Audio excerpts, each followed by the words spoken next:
I was 1 week on the job when this yob decked me with a bottle just for calling his bird a rotten little bitch, being as how I was drunk as a skunk at the time and obviously mental on pills and cider and menthol tablets. But the geezer came on strong, insisted on denting my head. I almost ended up dead in a bed, but instead nursed a lump, felt a chump, and suffered for weeks from headaches and the need to take a leak in the back of taxis, usually. Andy, my mate, came off worse. They found him dead drunk in the back of a hearse which he'd broken into whilst not sound of mind, and clambered in behind the corpse in residence, and sicked up his Indian on the ceremonial wreaths, garlanding this unattended pinewood box, containing, as it turned out, the body of his Uncle Jim, who, unbeknownst to him, had passed over to the great beyond, whilst Andy was having his last drink at the Frog Pond, a rather nasty brew of daiquiri and the local stew, guaranteed to see you through a night of torment and pain, guaranteed to rearrange his brain, but also to leave you with hangover almighty. So you can imagine how flighty Andy felt when he woke up retching all over his late lamented, with the bell of doom booming in his brain. He tried to restrain himself, but the elf that lived inside him insisted that this retching feeling could not be resisted. Time to draw a veil over this part of the tragic tale. Meanwhile, Bernard, our other mate, who we haven't seen much of late, was shagging some coarse piece of arse from the estate who had turned up late in a state, trying to relate the sage of a cab ride from hell. But Bernard couldn't tell whether it was the cabbie or him who first grabbed her there and caused the shriek that almost wrecked his Volvo Caballero for a week. It certainly blasted out the stereo, which meant he'd have to make a trip to see Jojo, the audio mechanic, whose life of late was hard to relate, mainly lived on the slate. His elderly mother was in state and couldn't eat without being constipated.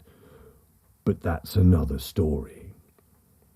By now, you're realizing that I'm like James Stewart, in a flat, incapacitated, but somehow related to all the scenes and the characters on display along Brookbarn Way, in the heart of this parish.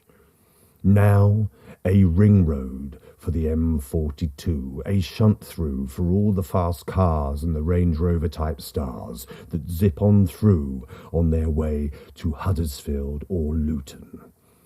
Meanwhile, in our little nook of damp and shame, the life of our fellow mortals goes on the same as it always has.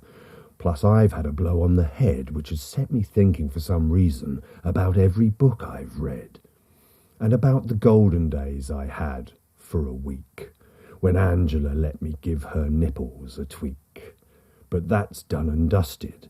My thing has rusted for lack of attention, and resurrection looks unlikely for the moment.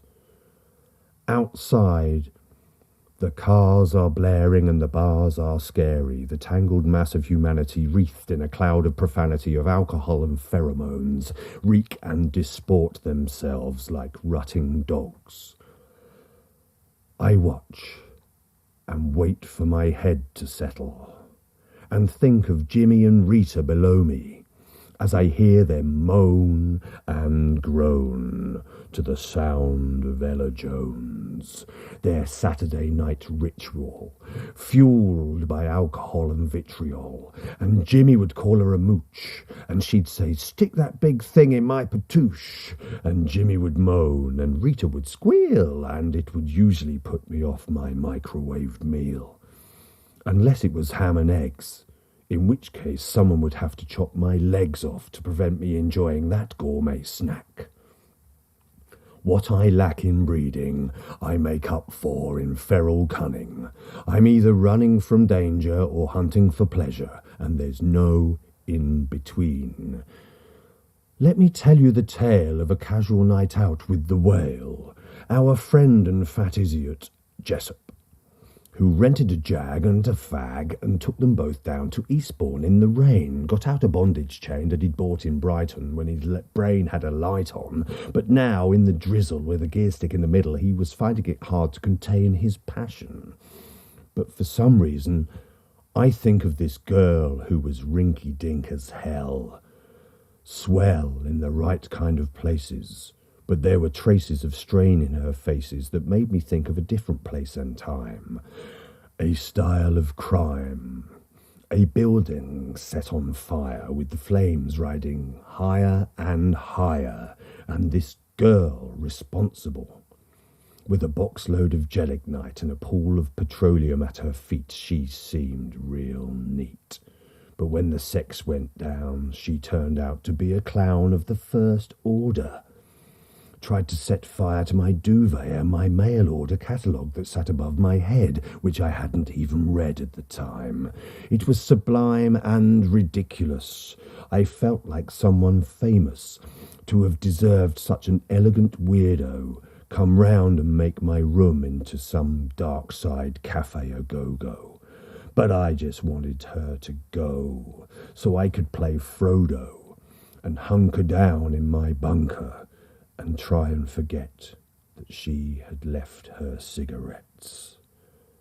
Yesterday, Rob and his lover, actually the sister of a friend of his brother's, got down and dirty at the Pill, that new club just up the hill, where they play salsa and tango and serve you swordfish and mango.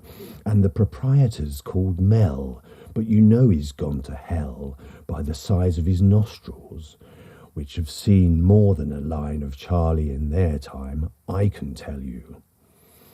But the belle of the ball is a small gay guy called Paul, who always greets you in the hall and makes you feel 2 feet small before you've even eaten anything. I wake up feeling less than brilliant. I'm just having my fry-up, when worse luck, Julia called up asking about a fuck. This was the last thing on my mind. I tried to tell her that a fella bopped me on the head, left me for dead, and an erection was out of the question, but she took it as an insult, called me a lying, down-home son of a bitch runt, and slammed the phone into my heart. I retreated to the car park where I was sick next to Rick's car, which was parked at an angle. I'm in between jobs now. I ought to strive harder, but as long as I've got the basics in my larder, I don't give a toss. Paddington to King's Cross, it's their loss. I'm not on some ego trip. Don't want to strip on TV, concoct a CV, get into film premieres for free, be a celebrity. Just want to mind my own business, get me end away, and have enough in my pocket for a pint or two when the week is through. And smile to myself as I collapse on the pillow, knowing that I won't have to think about anything until the morning.